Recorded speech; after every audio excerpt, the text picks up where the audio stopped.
Good evening, everybody. As you can tell behind me, we're going to be in 1 Chronicles. And yes, I said that as generic and as vague as possible because we're going to be covering a lot of ground. And so today we're covering 1 Chronicles 1 through 9, which if you've done any reading in 1 Chronicles, we're not going to take it. I mean, I say this every class. We're absolutely not going to take it verse by verse because everybody would be asleep and or running out the door by about 30 minutes. So there's no reason to take it verse by verse. That was never the intention of it. But I've said this before. I've never done a class on 1 Chronicles, 2 Chronicles. I've never been in a class. And so a lot of this is new. A lot of this is an organizational issue. How do you handle so much information? And so you guys are kind of petri dishes for the first few weeks until I get it ironed out in my mind. But this is the best way in my mind, at least, to interpret and kind of understand this section as a whole. Before we get started, Curtis, do you mind leading us in a word of prayer?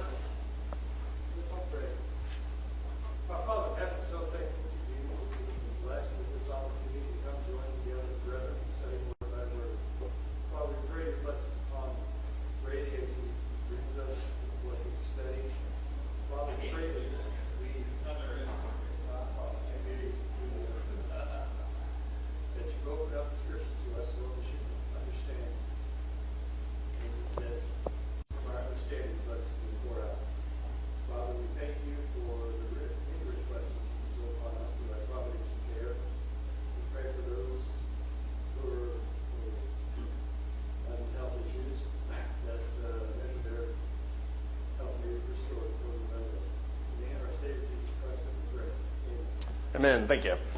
Let's go ahead and get kind of the vague beginning question out of the way. What do we know about 1 and 2 Chronicles? If you're summing up, if I say I don't know anything about this section or these two books, how would you describe it to me? I cannot wait to hear these answers because I always ask this, but I never really know what I'm going to get.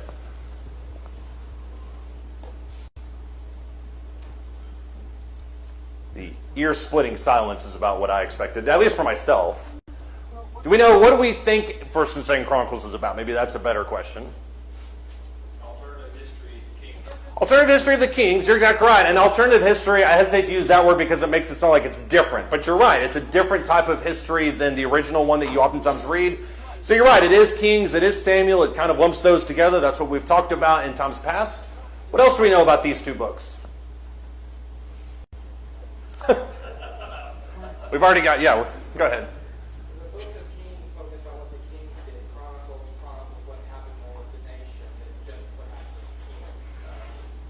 Okay, so that's kind of fair. And it was funny because once we announced this class, I had several people walk up to me and say, well, it's going to be a long class. We talk about how Israel failed. That's kind of a modern day issue. But keeping it just within 1 and 2 Chronicles, the time period of the kings, I think you're exactly right because it is more about the nation than it is about the specific kings.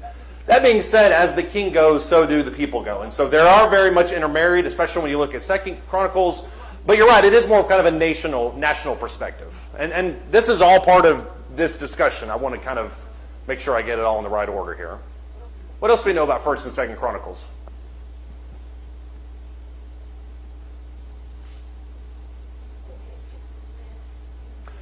Listen. And that was one of the things I thought about talking about tonight. I didn't want to do it in any kind of formal capacity. But if you look at the way 1 and 2 Chronicles is structured, it is very, very similar to the way that Numbers is structured, and I think that's on purpose. We look at the first 9 chapters of the book of Numbers. You have genealogy after genealogy. I mean, just glance in 1 Chronicles chapter 1, and it just loads right in with names. And so that's very similar to the way that Numbers operates, and I think it's for relatively a similar purpose. It's obviously 1 and 2 Chronicles is written for people that are coming back from exile. Numbers is written for people that are going into Canaan, so they're both kind of apprehensive, kind of anticipatory books.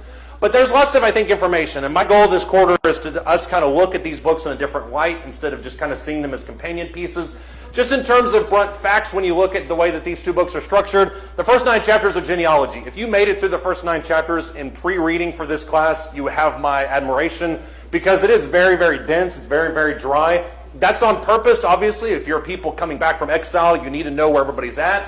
There are certain ways in which the text in these first 9 chapters are structured that I think tells a very specific story. But essentially, these first 9 chapters are all genealogy. And so you can kind of look to chapter 10, which we'll talk about next week, as kind of the jumping off point for this book. You also have, as was mentioned, Jerry I think mentioned this earlier, similar material as Kings and Samuel. Kings is one story. Samuel is a different story. 1 and 2 Chronicles jams them together into one big cohesive story. So it covers similar material. That's, I think, one of the reasons probably we don't study it as much as we should, is because we think we've covered it all before. This is another, I think, reason probably why we don't study it. It oftentimes omits a lot of these dramatic stories. And I'm putting dramatic in quotation marks. You could put sensational in there as well. It is not very objective in its treatment of some of these kings. If you look at what especially First Chronicles tries to bring out, there are basically no sensational / evil stories about David. David comes off as a saint basically from start to finish. We know in looking at that he had quite a few flaws, and so it omits a lot of these kind of sensational stories. It's also twice as long as Exodus. It's twice as long as Genesis. Genesis is quite a bit longer than Exodus. It is a behemoth book, and so you're talking about 60 plus chapters of text, much of which is genealogy, as we already talked about earlier. And then also some people would argue that this book is just way too preachy. I don't personally find that a problem. That's what I do for a living. But some people argue that the book needs to be strictly historical. It does dip very much into kind of this expositional, here's the facts, here's what we think about it kind of idea. So there are some reasons why people tend to not enjoy it too much. All that being said, now that I've just kind of buttered it up for everybody, why do we study it? Why should we study 1st and 2nd Chronicles on its own?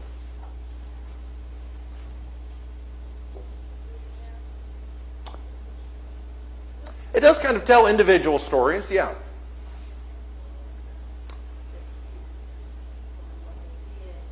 Right.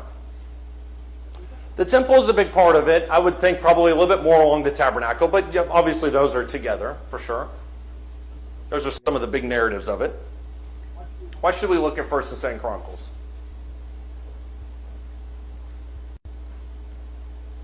I really thought Joe was going to say because it's in the Bible. I had that. I started to, but I thought, shut up and see what he has to say. Well, that's a new leaf I guess we're turning over. I had it built into my notes. Because honestly, if nobody else says anything, that's literally the only reason why we should study it. Why should we study it? Because it's in the Bible. But I think looking at it in isolation is not only important, but also kind of is what this whole book is all about. 1st and 2nd Chronicles comes by lots of different names. Obviously, Chronicles, that's what it was called when you get to the 3rd, 4th century AD. It's literally just a history of Israel. The Septuagint called it by a different name. The Septuagint called it The Things That Remain, which I think is an interesting title. 1st and 2nd Chronicles, if you look in the way that the Jewish Bible is constructed, 1st and 2nd Chronicles comes at the very end. It's way past every other book, and it's literally called The Things That Remain.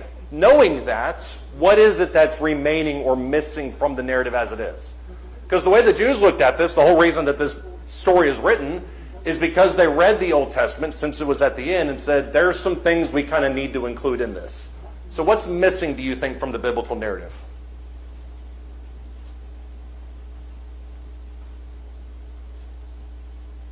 You could argue that nothing is missing since it's complete, but... It seems like that there's additional information that's brought to light about David, about Solomon, and even about the genealogy that while it's covered in other books, this kind of brings it all together.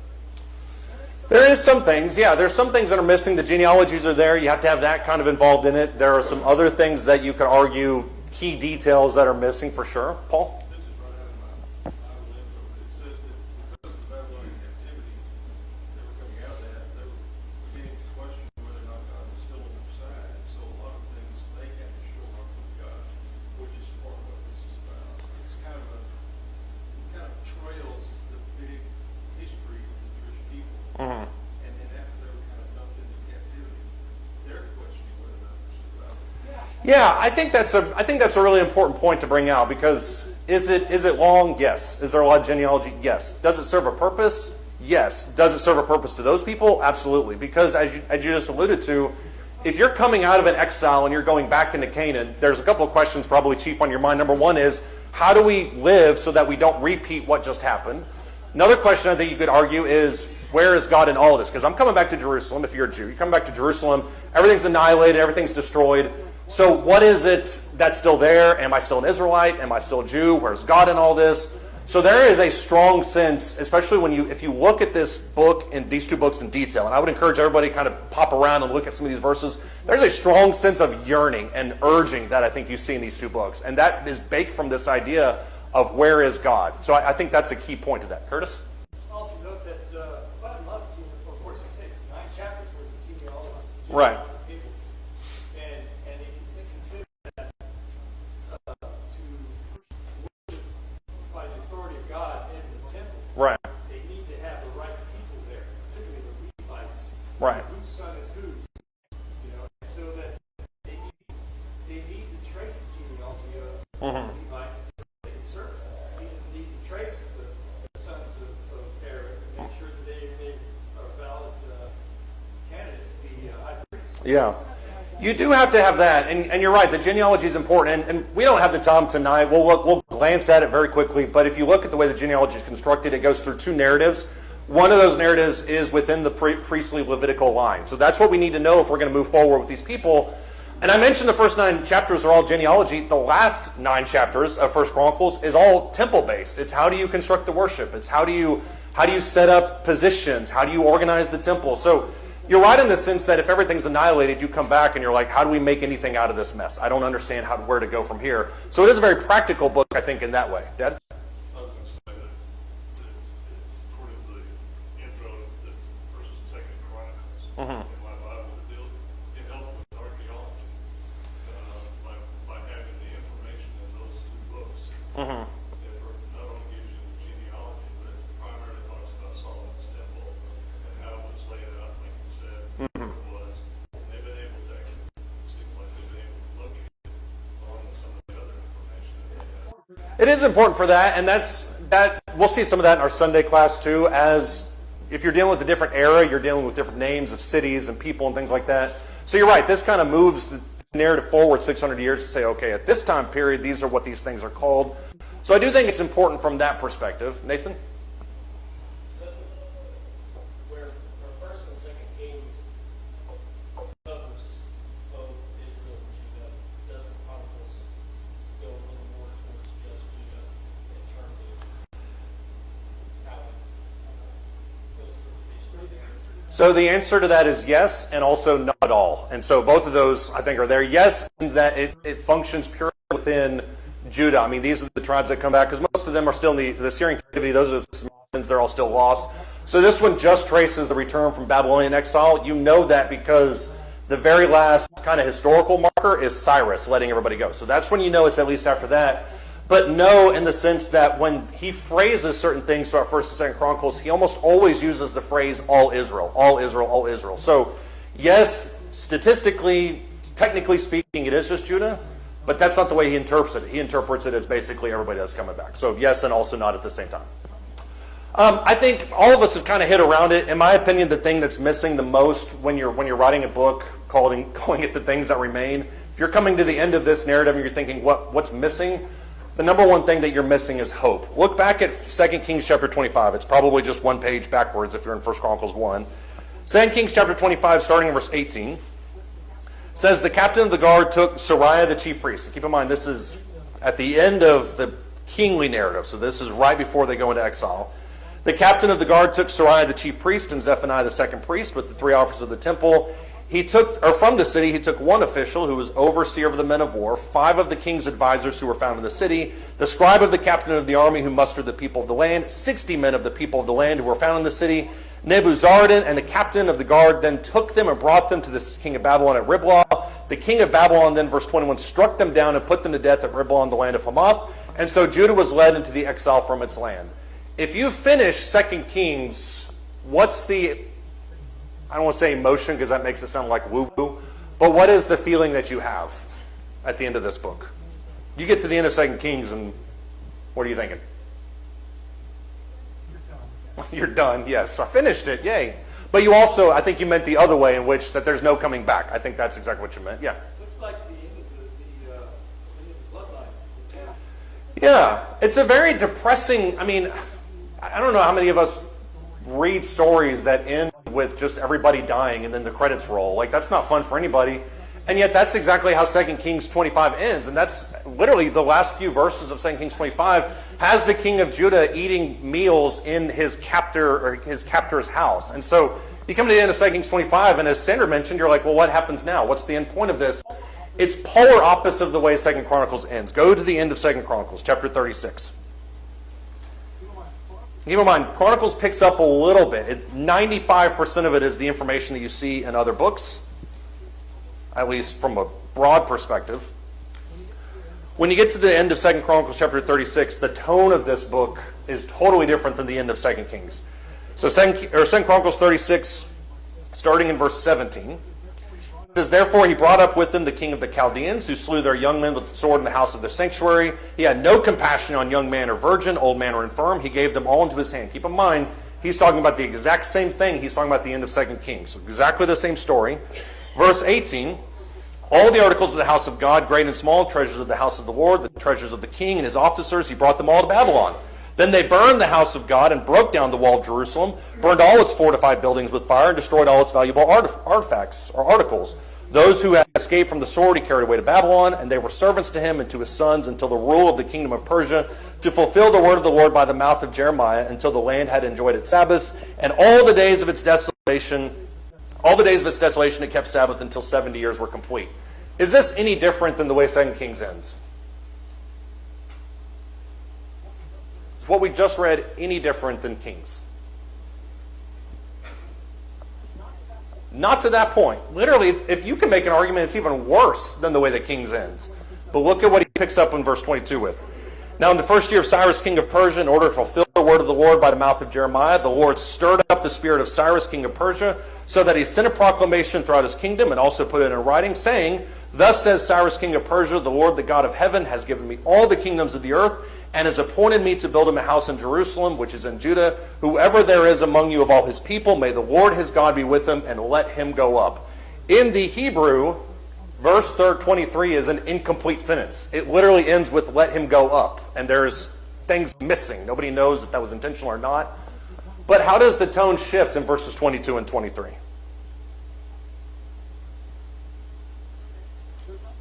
There's restoration, for sure. What else is there? Who said that? You said that? Yeah, hope is what's there. You don't have that at the end of 2 Kings. 2 Kings ends with the king eating in a foreign palace with different kings, and it just ends. So the reason for 1st and 2nd Chronicles is the things that remain. There has to be something else. There has to be some hope. There has to be something to push forward to. That's why Chronicles is so important, is because it gives all these people hope. Somebody have any thoughts or comments? Yeah, James?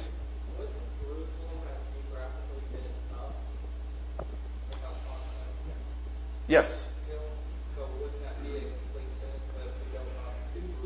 In the English, it would have been a complete sentence. In the Hebrew, it's not a complete sentence. And so I think as the translators are like, well, we can't just put ... on the end. Ellipses doesn't really translate that well. So, we'll just kind of make it work. And it does work, obviously, because the meaning is exactly the same.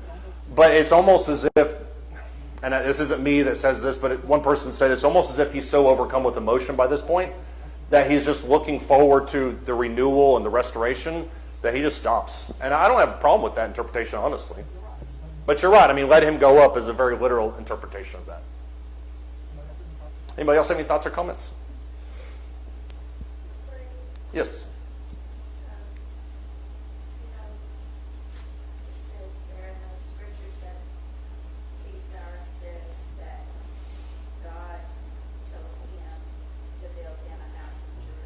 Mm-hmm. Right. And in the first one, they were both chosen by God. Mm-hmm. One Solomon, one is born. Yes. Are you talking about in 1 Kings? Well, Solomon and then Right. Cyrus. So Yeah. it's odd that because one did not survive and the other Yeah. is restoring it. Yeah, and the Jews, especially in this time period, make good use of prophecy. And so Alexander the Great, I think we had mentioned, they showed him Daniel, and they're like, look, you were prophesied ahead of time that you would do this. And he's like, great, I guess your God loves me. Cyrus is prophesied in Isaiah as being the same way. And so they looked at him to say, look, it shows right here that you're God's vessel. And he's like, I guess I am. So you're right, it is funny that a heathen king almost understands that relationship with God better than Solomon does, because Solomon ends completely different. Chapters before that, he at the time before the exile, they totally forgot Yeah, the law. They found the law. right, And because he was close. right. He was. Yeah. And that's another reason why I think it's Chronicles is important, is because it mentions there specifically about them having their Sabbaths. And apparently by that point of the exile, they hadn't been following the land. They hadn't been doing the year of Jubilee. So the people before the exile were so far off the rails, they weren't really even Israelites anymore. So it's a really sad state of affairs. And Kings ends with that depression narrative. Let's go back to 1 Chronicles chapter 1. I didn't know, I said we're not going to do verse by verse, but we are absolutely reading a few verses here at the beginning. 1 Chronicles chapter 1, starting in verse 1. I love how he just blasts right into it. Adam, Seth, Enosh, Kenan, Mahalalel, Jared, Enoch, Methuselah, Lamech, Noah, Shem, Ham, and Japheth. That's how 1 Chronicles chapter 1 begins. What jumps out at you about that genealogy? Most people tap out by verse 5. I don't blame you. Did you say it's good to be old? They didn't live to be old, you're right. So that's all the people that were older. Yeah, 900 plus years. Was there, Adam was, I think, 900 plus years too. Yeah. Go ahead, Jerry. Methuselah was Noah's grandfather. That's true. And if you look at a genealogical chart, it seems like a lot of these people kind of their lives overlap, so they probably would have known a lot of each other too. What do you notice about the names? Because keep in mind, when Matthew and Luke use genealogies at the beginning of their Gospels, it's for a specific purpose. Chronicles is the same way. What do you notice about those names?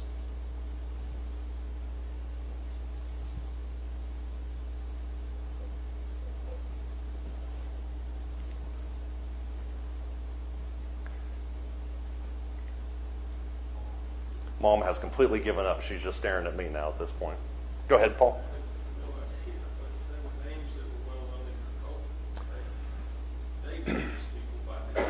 Right. Yeah, it's kind of unfair to just stop at verse 4 and say, well, what's unique about this? But I did that because I think you can start to see a little bit of a pattern begin. But you're right. These are all names they would have been familiar with. But it starts off just like, I think it's Matthew that starts this off way back at the beginning. And Matthew does exactly the same thing that Chronicles does. He doesn't hit every single name. He hits themes. And so you have multiple generations before you have the next name. And so this genealogy is structured the exact same type of way because it's trying to tell a linear story. Sorry, go ahead, James. It goes back further than Abraham. Right. Start with Adam and work its way there. Right. Go further than technically their genealogical survey needed to go. Right. Yeah, and I think that poses an interesting question. Why is it that we're going back to Adam? I mean, Noah wiped everybody off the planet with his flood, or when his flood happened. So why are we going back to Adam? I think there's, once again, a reason for why this is taking place. For the exact same reason Matthew does, is because you're showing a lineage from God, not showing a lineage just from one specific person. And so the way the Chronicles narrative opens is you have Adam up here at the beginning, 1 verse 1, boom, we know that. Then the next name is Seth. Obviously, you're not going to have Abel because he dies. You don't have Cain, though, because why? He's cursed, exactly. So he falls off the radar completely by Genesis 3, Genesis 4. He's not even there anymore. So you have Adam, then you have Seth, and then you go straight into Noah. There's multiple generations missing. And then you have a split. I'm summarizing 1 Chronicles chapter 1 for you, so you're welcome. But you have this split, Ham, Shem, and Japheth. You have these names mentioned, but you're still going directly down this line through Shem to then Abraham. So you're staying with where James was talking about. Adam, Seth, Noah, Shem, Abraham. You've got this line developed. It splits again with a little nod towards Ishmael. Then you have Isaac. But notice the thread that's running continuously down there. Then you have Jacob, little nod to Esau. Edomites are mentioned there in 1 Chronicles chapter 1. And then immediately after that, you have David. And David, if we remember nothing else from this class, from this quarter, David is what 1 Chronicles is all about. That's basically the story of David. The entire book of 1 Chronicles is all about him. 2 Chronicles is all about the other kings. And so that's a good way to kind of splice this up. Why is David the focal point of a book on Chronicles? Keep in mind that idea of hope and the idea of temple and all those things.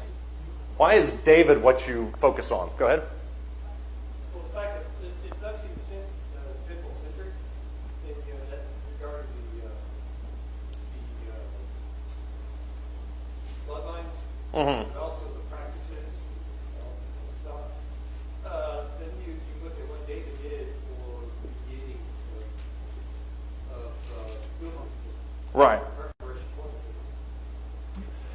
You, He didn't actually build it, but he Right. resources for it.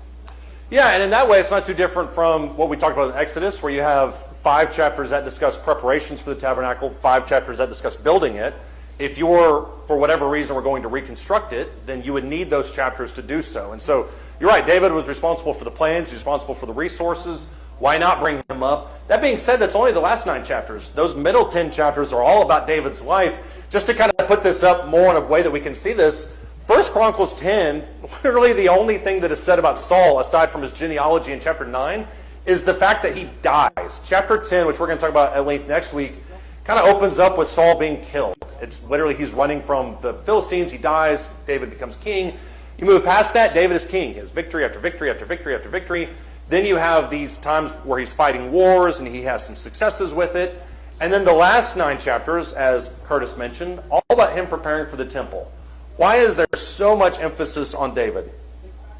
Think back to the time period these people are living in. You just came back from exile. You're incredibly depressed. Your house is on fire.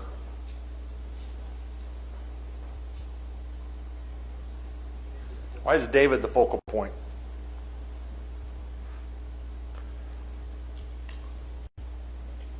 It would seem like because he's king, but that may be too obvious of an answer. I'm not really sure. I mean, he was a prominent figure, maybe the prominent figure during that time. Of course, to us, he was, a predecessor for Jesus, but they didn't know that. So Yeah. I'm not really sure that he was just king. That would have thrown everybody for a ride if he had said, oh, by the way, Jesus is coming just 400 years in the future. Yeah, that would have been awesome. Chris? He's the king that he needed, not. Okay, keep going on that because I'm 80% with you. Go ahead. He wanted a king, so Saul was still. Right, He was the bad news. right. And then here comes David before Goliath. He steps up and says, Goliath and the Philistines were dead and I like that. No one stood up except David. Yeah. Yeah, I can see that. Saul is, and you're right, and this is kind of dipping into next week's territory, but David is personified in these middle chapters as being the anti-Saul. Saul is one specific person. He messes up time after time after time. David is not that way, and he's not that way in 2 specific areas that we'll talk about next week. So you're right, in some senses he is kind of talking about David as being the type that we need and that we kind of glorify, and I think that's, to Paul's point, that's the reason there's so much material about him in Samuel, is because he's more than just a king. He's an example of so many things, and he's that archetype that everyone strives for. So to a Jewish person, you don't get any better than somebody like David. So it makes sense from that perspective. Go ahead, Sandra. Right. It's who he is and how he thinks. Right. And specifically how he reacts with God and all about God. Right. Even though he messes up like we do, Right. he still has a lot of work for us. Right. Yeah, Acts 13:22, he's a man after God's own heart. What does that mean? What does that look like? And that's another, I think, crucial element of 1st and 2nd Chronicles. There's a few big thematic elements, but the big crucial one is, what does it look like when you mess up, and how do you get back to God? Because if you're coming from a temple perspective, your whole nation was just obliterated. That's the one thing you want to know. How do we not repeat this all over again? So I do think David's a good example of that. John? Well, when you go back to David and Goliath and Saul, Goliath was going on every day, every day, Mm-hmm. and make fun of the Israelites. Say, send me your champions, Right. so that we may fight, and whoever wins will the other side will be subject to that. Mm-hmm. And Saul would have been, I think, the perfect champion for, because he was head and shoulders above everybody else. Yeah. And so here he doesn't want to go out there. Mm-hmm. It seems like. And then here comes this teenager, Mhm. this boy, who says, "I'll go take care of this boy." Yeah. And he goes out there without armor, without a sword, and he goes out and he goes Goliath. Yeah. And that goes to part of the construct of who David is. I mean, the book of 1 Samuel is very careful to picture Saul sitting. He's sitting a lot in 1 Samuel. He's waiting, he's patient, he's not doing much. He's letting, like you mentioned, he's letting the Philistines taunt him. There's other examples in Samuel where he does basically the same type of thing. So you're right, David is much more of a go-getter than Saul is, for sure. So I do think that element is there as well. think about this, though. When the New Testament rolls around, this is to what Paul's point a second ago. When the New Testament rolls around, what are Jews looking for? What do they want? They want another David. That's going to be their Messiah. And so if you're coming out of exile and you're like, all right, we already lost our nation once, and of course it's not our fault, so we've just got to figure out a way to get better military leaders. So that's going to be priority number one. Number two is, okay, how do we restore the temple? So priestly line is the other thing that you want. And what's so fascinating about this is when you read the Hebrews, when you read the book of Hebrews, the writer is very careful to construct Jesus as being both a king and a priest. That's exactly what they were looking for out of Chronicles, and that's exactly what Chronicles kind of relates. And so if you're reading Chronicles in this time period, it's no wonder why you're looking for somebody like David, because that's who Chronicles talks about. So David is a example after example. I mean, he's everything that they're looking for, all wrapped up into one guy. The problem is David is not perfect. If you read 1 Chronicles, it totally bypasses so many of his issues. It never mentions Bathsheba. It never mentions Uriah the Hittite in terms of what he does. Joab is mentioned briefly. The one area that Samuel focuses on more than anything else is his sin with the census. Why do you think Chronicles focuses on the census? And this is a big deal in Chronicles. Samuel makes it a big deal, but he makes everything a big deal. Why does Chronicles make a big deal of David's sin with the census? Well, he wasn't told specifically not to do it, which I guess obviously means he should do it, but you're right, he wasn't necessarily told not to do it. Why focus on the census if you're talking about the sins of David? It's why he did it, exactly. Why did David take the census?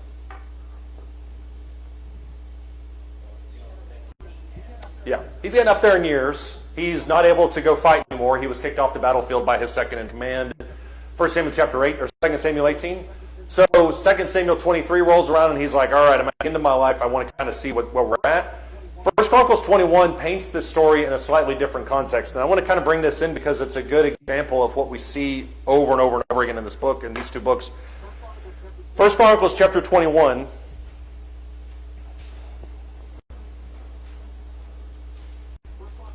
First Chronicles chapter 21, starting in verse 1.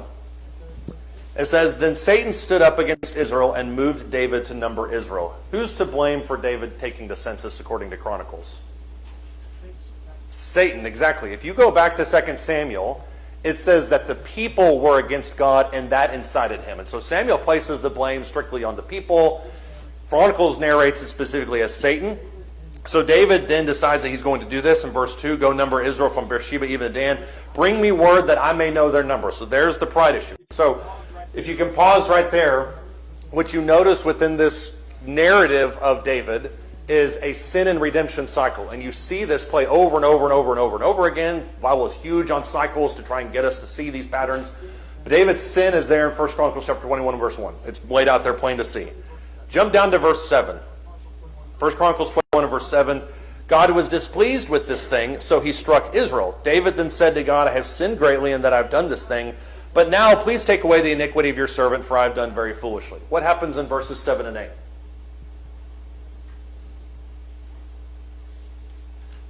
Israel was struck because they were sin and he was because it impacted Right. the innocent people. Exactly. So he sins, God speaks out against him, it's struck, and then David is very remorseful. And so you have God speaking here. You have some kind of sense in which they understand the right from wrong, the sin that they took place in. Then you have the redemption story in verses 21 down to verse 27. Look in verse 21. And this is another example where Chronicles adds material that Samuel doesn't necessarily include. Verse 21, as David came to Ornan, Ornan looked and saw David and went out from the threshing floor and prostrated himself before David with his face to the ground. David said to Ornan, give me the side of this threshing floor that I may build it on an altar to the Lord. For the full price you shall give it to me, that the plague may be restrained from the people. Which, by the way, plague is a very numbers word. It's used when Korah's rebellion takes place. It's a scourge from God. Verse 23, Ornan said to David, take it for yourself and let my lord the king do what is good in his sight. See, I'll give you the oxen for the burnt offerings. I'll give you the threshing sledges for wood, the wheat for the grain offering. I'm going to give it all to you. David said probably the most important phrase that talks about sacrifice, in my opinion, in the Old Testament. No, but I will surely buy it for the full price, for I'm not going to take what is yours for the Lord or offer a burnt offering which cost me nothing. So David gave Ornan 600 shekels of gold by weight for the site, which is an enormous sum of money. Verse 26, David built an altar to the Lord there, offered burnt offerings and peace offerings. He called to the Lord, and he answered him with fire from heaven on the altar of burnt offering. And the Lord commanded the angel, and he put his sword back in his sheath. Which, by the way, what Chronicles adds is that angel that appears above Israel. Chronicles mentions that, Samuel does not. This is a very distinct cycle, and it's not super apparent because there's not subheadings in the Hebrew to say, look for this, look for this, look for this. But this is the cycle. And once you see it, you'll see it all throughout Chronicles because it happens predominantly in 2 Chronicles. Focus in on 2 Chronicles 33. And you could have picked one of a dozen stories in 2 Chronicles to illustrate this. 2 Chronicles 33, by far the more compact story. 2 Chronicles 33, starting in verse 12. Starting in verse 2, rather. This is Manasseh's story. He did evil in the sight of the Lord, talking about Manasseh, according to the abomination of the nations which the Lord dispossessed before the sons of Israel. For he rebuilt the high places which Hezekiah his father had broken down. He also erected altars for the Baal. He made Asherim. He worshipped all the host of heaven. He served them. He built altars in the house of the Lord, of which the Lord had said, my name shall be in Jerusalem forever. He built altars for all the host of heaven in the two courts of the house of the Lord. He made his sons pass through the fire in the valley of Ben-Hinnom, and he practiced witchcraft. He used divination. He practiced sorcery. He dealt with mediums and spiritists. He did much evil in the sight of the Lord, provoking him to anger. Then he put the carved image of the idol which he had made in the house of God, of which God had said to David and his son, Solomon his son, in this house and in Jerusalem, which I have chosen from all the tribes of Israel, I will put my name forever. How bad is Manasseh, according to Chronicles? Samuel doesn't go in depth on this, to this level. How bad is Manasseh? Somebody said bad news. Right. He's sheer evil, and what you mentioned there at the end is most important. He's as far away from God as you could possibly get. What are some of his sins? Desecrated the temple, not just once, multiple times. He puts altars inside the courts. He put altars inside the temple itself. He quite literally put himself in name above God. My name is Right. here before heaven. Exactly. He does that. He puts his name above God's, above everything. He makes his sons pass through the fire in the valley of Ben-Hinnom. Right. He makes idols. He replaces the temple, things in the temple with those things. There's one of those verses that uses multiple words to describe it. He practiced sorcery, witchcraft, all these different things. Why does he go so in depth on the sins of Manasseh?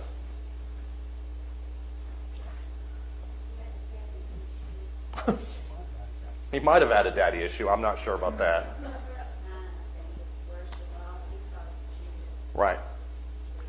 sinned, Right. worse. Yeah. It's led them to sin. It wasn't just that he was bad. It's that he led the entire nation into idolatry. The whole point of this entire thing is that you cannot be more worse than Manasseh was. Then you look in verse 10. None of this material, by the way, is mentioned in Samuel. It's only Chronicles that mentions it. Verse 10 through 12, the Lord spoke to Manasseh and his people, but they paid no attention. The Lord brought the commanders of the army. So now you have God speaking. You need to change your ways. He eventually ends up in prison. Verses 13 down through verse 20. Verse 13, he prays to God. God was moved by his entreaty and heard his supplication, brought him again to Jerusalem. So the cycle that you see taking place over and over and over again is this cycle of sin, God speaking, and redemption. It happens with every single one of the kings in 2 Chronicles, but that goes back to the function of the temple. If you go to 1 Kings chapter 8, Solomon's whole speech was geared around when these people are gone and they look to you, hear their cry, and bring them back. That's what the temple was all about.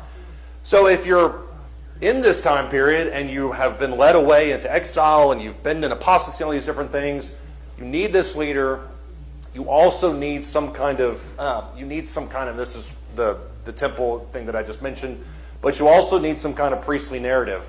You have the line that's gone through Kohath, Aaron, Eleazar, all the way down to Jehozadak. That was the last king before the exile. As Curtis mentioned, we're tracing that priestly lineage. But you don't just have the priests there in charge of the temple. You also have the priests in charge of carrying these other things. So you have these other people, Gershon, Kohath, Merari, everybody that's involved in the temple, whether you're talking about priestly worship or priestly sacrifices or carrying the utensils, everybody needed for the temple is involved. And he's very emphatic that everything has their place. So Chronicles serves as this useful tool to not only redeem these people physically, what do you need when you come back from exile, but spiritually, how do you make sure this doesn't happen again? And third, if it does happen again, how do you come back to him? That's what the temple is all about. I realize that there's a lot in this. I knew this when I was putting this class together, that we're covering a lot of ground. We won't cover this much next week. To sum up, there's a few points that I think are important. Number one, Chronicles adds spiritual commentary to the history of Kings and Samuel. Kings and Samuel tells you what happened. There's some commentary along the way. Chronicles is much more interested in the spiritual exposition of those events. You also have the idea that the Jews were looking for both a king and a priest. That's who they needed. Jesus is both of them. The third thing that I'll tell you is redemption is possible wherever there's also repentance. That's what he's trying to tell these people. You can always come back because, after all, look at Manasseh. He was terrible, and he came back. You can too. Are there any thoughts or comments on that?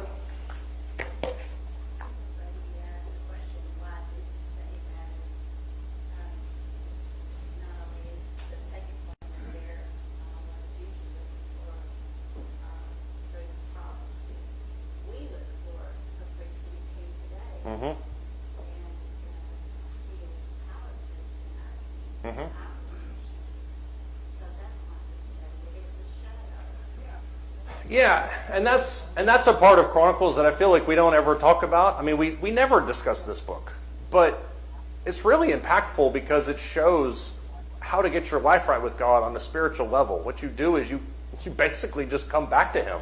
It's not more complex than that, but you have to do it according to what he talks about. Somebody else have any thoughts or comments? Yeah, John? When you talk about Manasseh practicing divination, witchcraft, sorcery, I don't know if Manasseh was, I guess he never heard about Saul, King Saul. Yeah. Because King Saul started by taking all the witches and all those kinds of and killing them and running them out of Yeah. Israel. And then he gets in dire straits and he goes to see a witch. Yeah. And the witch brings up Samuel. And Samuel says, well, since you pulled me up, you're going to be here tomorrow. Yeah. So join me. And so, I guess Manasseh never had that hope for him. I don't know. I mean, it's interesting you bring that up because the reason that Manasseh, it mentions several times that he consulted mediums is because next week when we talk about Saul, Saul is accused of two things in 1 Chronicles 10. Number one, he didn't follow God's word. Number two, he practiced sorcery. Well, the reason for that is because he leaned on something besides God. Which is exactly what Manasseh did. So you're right. I mean, it's not just a random stance. This is something that they want to really iron in. Go ahead. It seems to me that this is all written from the perspective of historical events. And as we close the book of 2 Chronicles, it shows where Cyrus allows the Jews to go back to Jerusalem. Does that give us clues about when this was written? Is that why we look at the reason this was written, for whom, and all that stuff, because of the historical context? Yeah, so it can't be written obviously before Cyrus because that's mentioned there in Cyrus. So yeah, I mean it's absolutely mentioned, and people, there's apparently a pretty healthy debate about whether or not Ezra should be technically classified as 3rd Chronicles. I don't buy into that because I think there's enough discrepancies, but it's in that same vein of literature where it's a post-exilic book. How do we make sure this doesn't happen again? So yeah, it's in the same audience for sure. And Esther's right there as well. So, yep. All right, we talk about Saul and how terrible he is next week. Thank you, guys.